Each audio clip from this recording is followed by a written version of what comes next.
Hi, Artemis Paint here. This is the first video in a series in which I'll discuss ways of analysing football matches for betting and trading. The aim of this series of videos is to look at different ways in which we can find a value, and I'm not using the word value flippantly.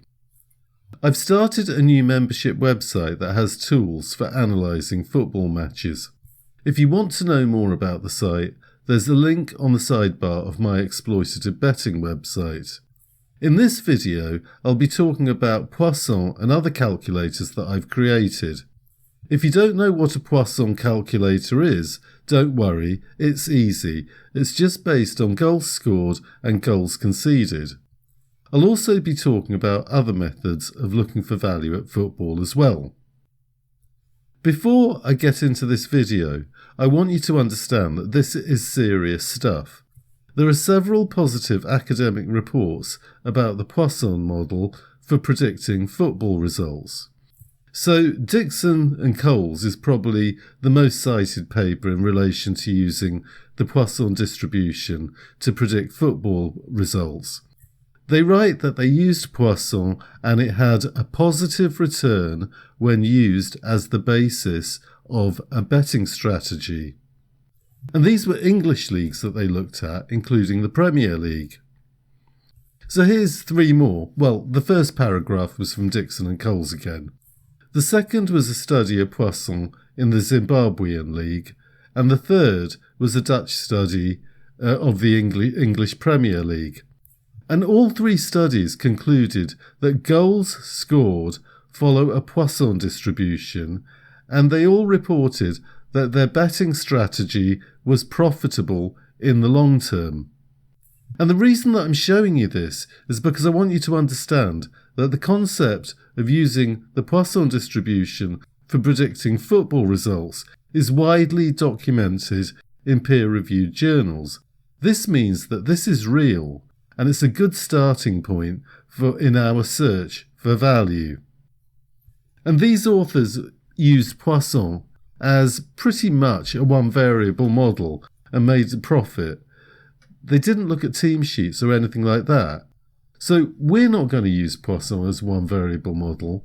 If we keep refining our methods, we can keep improving our results. So I'll see you after the intro.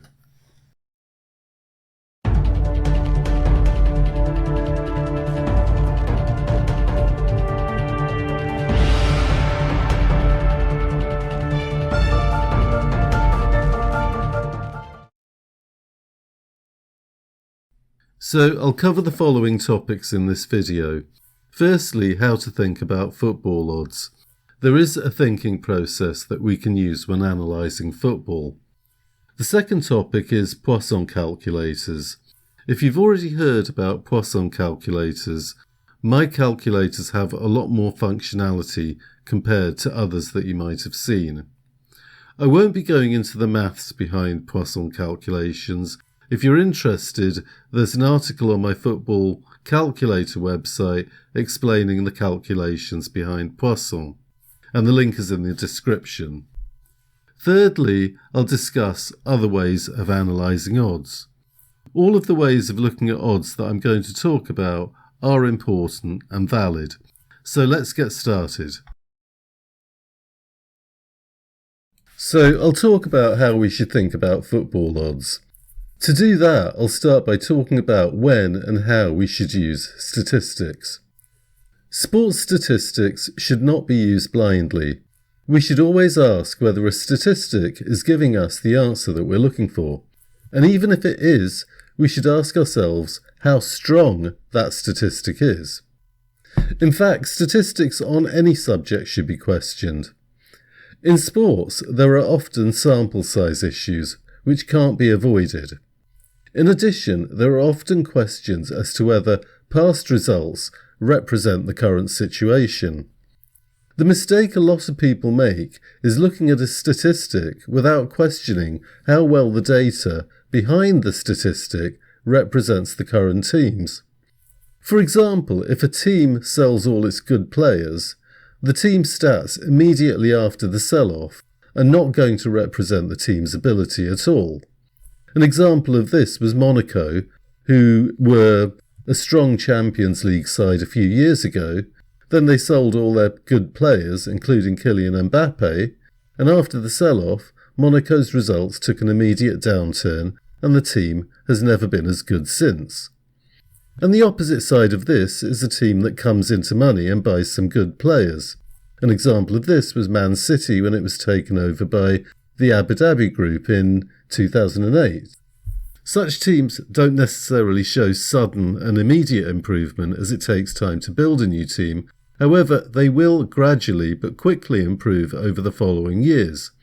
And in this case, a past statistic is not going to reflect the ability of a team while it's climbing to a new level. There's nothing wrong with betting on Monaco or Man City now, as they both settle down at their new level of play. Another type of team in which statistics can be unreliable are teams that have been underachieving and have changed manager. This isn't as extreme as the other two examples. However, Man U have got a new manager and they have been underperforming. Therefore, it's probably best to just watch them for a while. The types of teams that statistics are most useful for are consistent teams. The team can be consistently good, consistently mediocre, or consistently bad.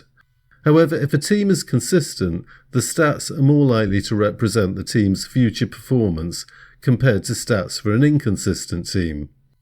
So the point is, when using statistics, you always need to be connected to the data.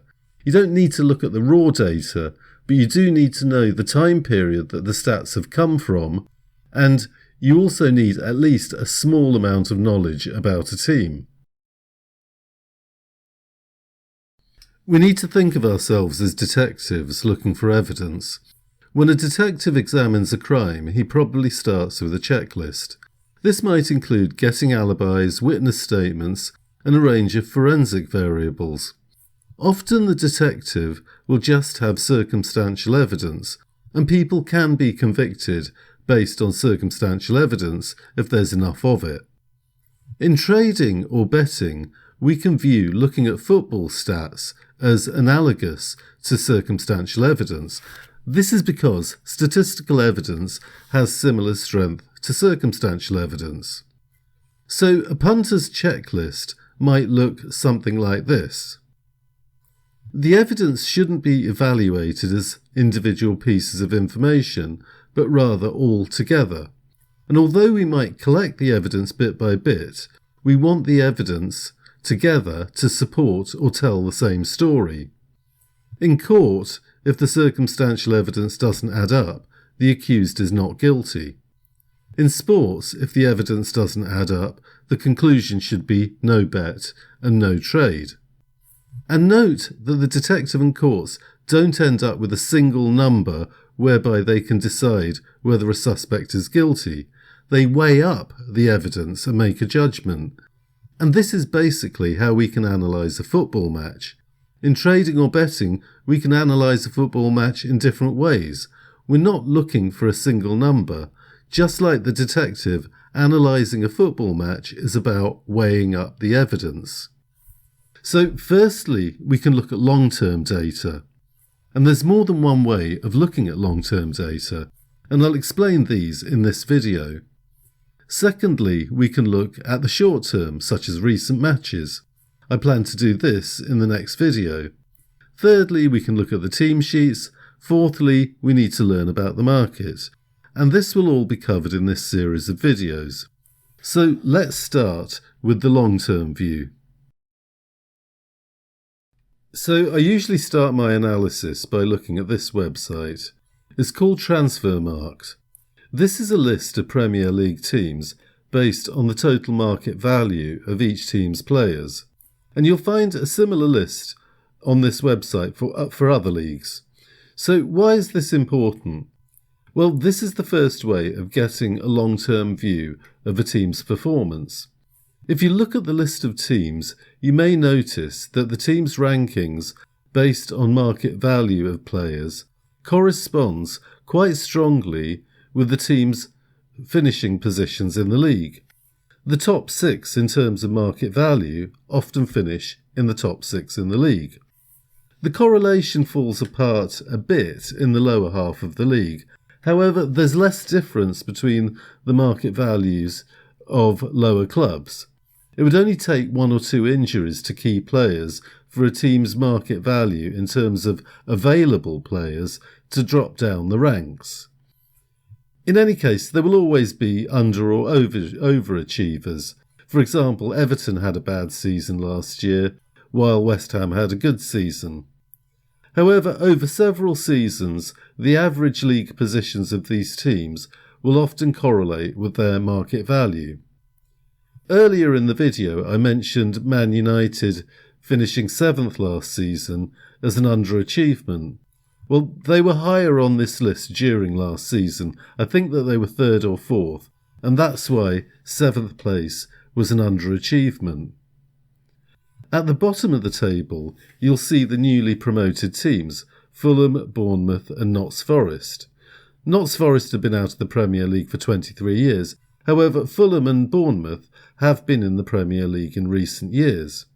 And they're the poorest clubs in the Premier League. However, if you look at the Championship, you'll see that they were or would have been the wealthiest clubs in this league had they stayed. In addition, 2 of the teams relegated from the Premier League, Norwich and Watford, at the end of the 2021-22 season, were 2 of the poorest clubs in the Premier League, but they are now 2 of the wealthiest clubs in the Championship. And Burnley would have been in 3rd place, however, they've dropped down because they've sold 2 of their more valuable players this summer. So the teams that regularly go back and forth between the Premier League and the Championship tend to be the poorest clubs in the Premier League, while being amongst the wealthiest clubs in the Championship. So the bottom line here is that you can get an idea on the positions that teams should theoretically end up in the league by looking at the transfer mark tables. In addition, you can get an idea of which team will be favourite in a match just by looking at the market values. And this idea holds for international matches. The more money a team has in terms of legs on the pitch, the more likely the team is to be favourite. And of course, there are other influencing factors such as home advantage and recent form. So this is a model of how I view football leagues. The idea is that the squares represent a team's probability of winning the league based on their market value. Then the other influencing factors such as recent form, injuries and sacked managers will influence the probability of a team doing better or worse than expected. And we can show this variation by these lines. The lines are limited in how far above and below the money level that they can go. This is because there are limits to how well or badly a team can do based on their market value. For example, it's almost impossible for Liverpool or Man City to end up in the bottom half of the table with the money they have. Similarly, it would be a big achievement if Nottingham Forest ended up in the top half of the table. So far, we have an idea of what a team's odds should be relative to another team. Now let's look at some ways in which we can get a more precise idea of what the odds should be. So let's start with Poisson.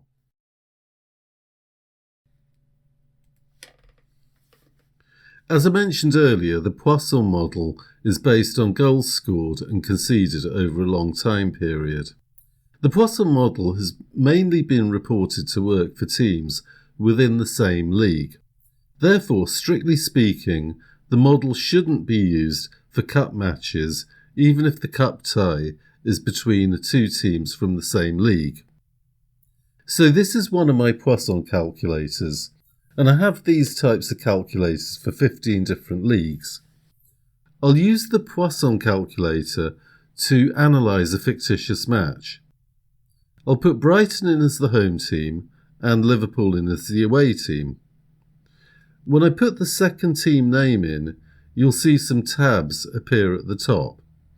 These will have the results for our short-term analysis, and I'll talk about that in the next video. I'm just pointing that out now so that you know that you don't need to go very far to do the short-term analysis. So this box allows you to choose how much data that you want to use for your analysis. I will use 5 years worth of data. The data is home data for Brighton and away data for Liverpool. Therefore, Brighton's away record is not factored into the calculation.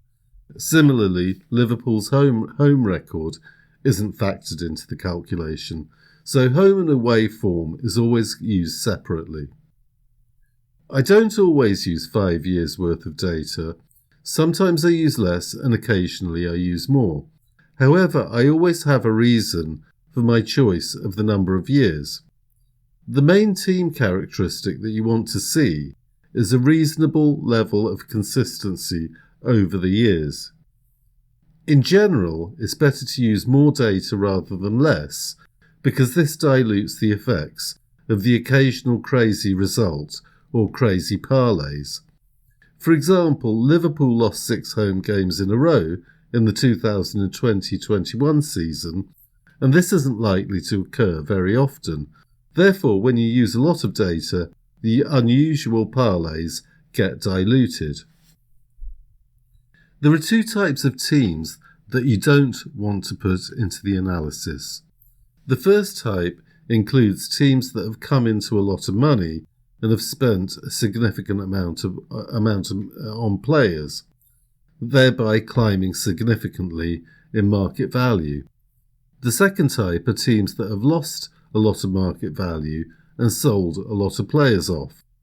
This doesn't happen often. However, in both of these cases, the team that you're analysing isn't the same team that it's been over the past years. Therefore, I wouldn't get involved with such teams. So this is an example of what I mean by when I say that it's important to understand how the data influences your statistics. So, as you can see, the Poisson calculator generates odds. If we scroll down to the bottom, you can see the Poisson distribution graph. So, you've probably heard of a normal distribution. The Poisson distribution is another type of distribution. The main characteristic of a Poisson distribution graph is that it's heavily skewed to one side. And because it's a distribution, you do need a lot of data. You can also see the average goals scored and conceded by each team over 5 years for Brighton at home and Liverpool away. The mean is what we usually call the average, so it's all the goals added up and divided by the number of matches. And I'll talk about medians in a future video. So let's look at the match odds. Liverpool have odds of 1.42 to win. Although the research suggests that we can trust these odds for a bet, we want to be more targeted. We need to consider that there are 2 separate questions regarding the odds. Firstly, can we trust the 1.42 for a pre-match trade? In other words, if we see that Liverpool's odds are higher, such as 1.55 at Betfair, can we back Liverpool with the belief that the odds will come down to around 1.42 pre-match? Secondly, can we bet on the outcome of the match or get involved in an in-play trade? What I want to remind you of is that all of the research papers on Poisson and football results that I presented earlier were about betting on the match result. They weren't about pre-match trading. I don't think there's any difference between in-play trading and betting. However, there is a big difference between pre-match and in-play markets. Therefore, we need to consider the 2 types of trades separately. Okay, so now we've gained information about the odds from the Poisson calculator. We'll look at other ways of analysing odds. So we're going to use 2 more analyses. Firstly, we'll look at the odds for this match when the 2 teams have met before. And secondly, we'll look at half-time data. You can see that there are a bunch of links in this sidebar. The one we're going to look at first is past 5-year odds. So I'll click on the link and bring this up. This opens in a new window, therefore you don't lose the research that you've already done. What you can do here is look up previous matchups between Brighton and Liverpool and check what the half-time and full-time results were. More importantly, we can check what the average bookmaker odds were on these games. Before we look at the results, we'll look at the odds. And be aware that these are average bookmaker odds with an overround, therefore Betfair odds will have been higher. So let's deal with pre-match first. So just looking at these odds, if the odds are above 1.5, there isn't any reason for us to expect the pre-match odds to drop down to 1.42. The past bookmaker odds are all above 1.42, apart from the 2018-19 season. I tend to ignore the 2020-21 season because of the disruption to sports and life in general. There may be an angle for pre-match trading, however I'll cover this idea in a future video. And I know I keep saying that I'll cover stuff in future videos, but explaining pre-match trading here would take time and it would take me too far off topic. So for now, we'll talk about in play. If Liverpool's odds are over 1.5, in play would look good. Liverpool have won this tie 4 out of 5 times over the past 5 years. In addition, the season that they failed to win was the 2020-21 season, which is the season in which I don't particularly trust the stats. And goals have been scored in every game in the past 5 years. And although this is a small sample, it's important to be aware that I'm not reaching conclusions from these results alone. I'm using these results to support or deny the Poisson calculator results. The results and the Poisson calculations combined suggest that Liverpool would be at value at odds of 1.5 or above, which were offered in previous years. So the next question is whether there might be a half-time angle. Well, looking at the results, there have been 2 0-0s at half-time. However, a goal has been scored in every game in the second half, and that points towards betting on a goal at half-time. The evidence is building up. Can we refine this further? Yes, we can. Let's look at past half-time results of both clubs. So now I would look at the past half-time stats, so I would click on the link half-time stats in the sidebar. So you can put 4 half-time scores into the calculator. I'll put 0-0 in. You'll immediately see that the league averages appear at the bottom. So the league average for a goal after half-time from the perspective of the home side is 77.28%, and the league average for away sides is 75.29%.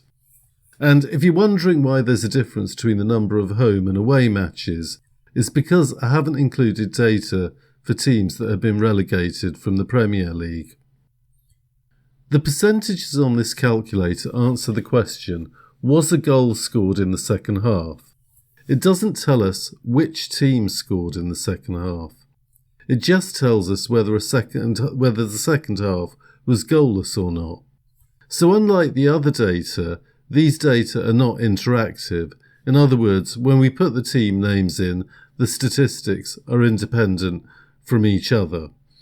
So I can input Brighton and you'll see a list of statistics appear. These statistics reflect Brighton's home games when the score was 0-0 at half-time against any other team. The data in this calculator goes back 10 years, and this might seem like we're looking too far back in time, but when you look at the sample sizes, you can see they would be there'd be around a handful of games if we looked at 1 year's worth of data. Therefore, we have to do the best we can with the data that we have. However, we shouldn't ignore the fact that if a team has been inconsistent or has changed significantly in market value over the past 10 years, we might not be able to work with these results. Brighton have been in the Premier League since the 2016-17 season, and therefore we're only looking at 5 years' worth of Brighton's data.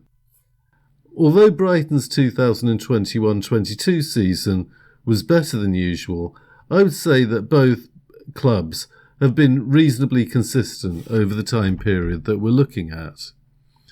You can see that historically, when Brighton have been at 0-0 half-time, a goal has been scored in the second half just 68.57% of the time. And although this is way below the league average of 77.28%, it's the odds that matter. So now I'll input Liverpool on the away side. And remember, these results are independent of Brighton's results. You'll see here the projected odds. These are based on the historical statistics. The goals after half-time being greater than 0 odds are the odds that you'd be looking at if you wanted to get involved in the over 0.5 goals market. And the goals after half-time equals 0 are the odds that you'd be looking at if you wanted to get involved in the under 0.5 goals market, or the correct score 0-0 market. The projected odds for Liverpool will be different from Brighton. Ideally, you want to beat the least favourable odds. For example, if you wanted to bet on a goal in the second half, you'd want the odds to be better than the higher odds of 1.46 rather than 1.39. Although, if there's a big difference between the odds, you might get value at some point between the odds. In either case, I would want to make sure that you're getting decent odds to get involved. You don't want to go for thin value bets or trades. In addition, you want to combine this information with previous information that we've obtained. And in this case, the previous information is that in the last 5 meetings between Brighton at home and Liverpool away, there has been a goal in the second half. I've also provided the percentages for match odds markets for both teams, and this is because you might find value on the match odds market.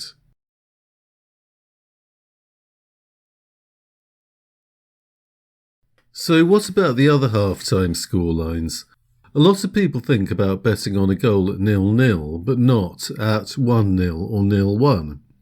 If we change the half-time score to 1-0, you'll see that the percent chance of a second half goal increases above 80% for both teams. The league average also increases compared to when the half-time score is 0-0. If we change the half-time score to 0-1, you can see that historically there's been at least one second half goal in 90% of Brighton's matches. The thought process about odds is similar to the thought process that I described for 0-0. However, there is one difference worth pointing out. That is, there's a big difference between the two teams' projected odds in this example. In the 0-0 example, I said that you need to beat the least favourable odds to potentially find value. In that situation, the projected odds between the two teams were close together. However, when the projected odds are far apart, it might be possible to find value at odds between these odds. So you don't necessarily need to beat the least favourable projected odds. So I've explained that to use statistics in sports, we should combine them. In addition, we should be aware of how the data behind any statistic affects the statistic's reliability. If you want to find out how to get access to my calculators, check the sidebar on my exploitative betting website. The link is under the video. I haven't spoken about team sheets and how to factor that in yet. However, remember that the stats, including those given by the Poisson calculator, do not take team sheets into consideration. The stats are based on teams with an average number of injured players throughout a season. The stats are not based on teams that are permanently at full strength. So the next video I have planned is looking at short-term analysis, that is the last 6 matches. So that's all for this video. Take care and good luck.